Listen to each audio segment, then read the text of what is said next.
In November of last year, we held our first ever Global Congress for Life in the country of Malta. 155 nations participated with us at that global event.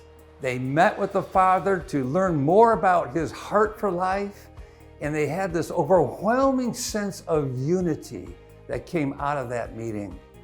And an amazing document came out of that event. It's called the Malta Commission. We're at 163 nations now, where there are champions in those nations who are being equipped to spread this message in their nation. We also have been able to go into several countries this year and work with these leaders ourselves and see this message be embraced by the leaders that they are recruiting. Let me share with you a story that comes from earlier this year. Our team was in South Asia. They were doing a training with pastors who had already gone through our first level of training. One of the pastors in that particular meeting wanted a couple of our team members to go with him to see what God was doing in a nearby church. And he brought our two team members to meet a woman. And he explained her story. She had come to this pastor and was desiring an abortion.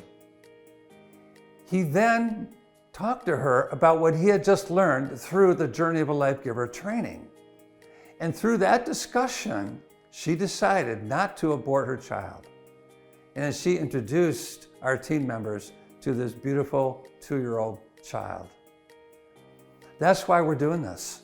And so we're spending time training, equipping. We'll continue to do that over the next coming years.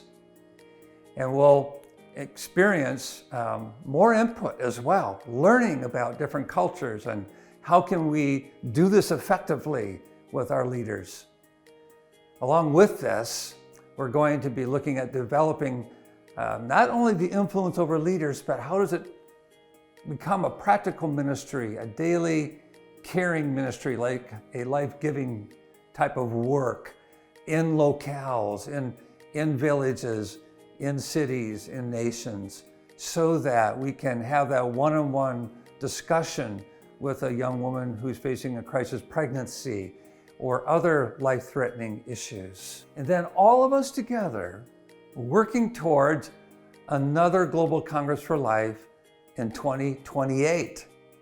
I want to thank you for all that you have done up to this point, and would you consider continuing to fan the flames of this movement with us?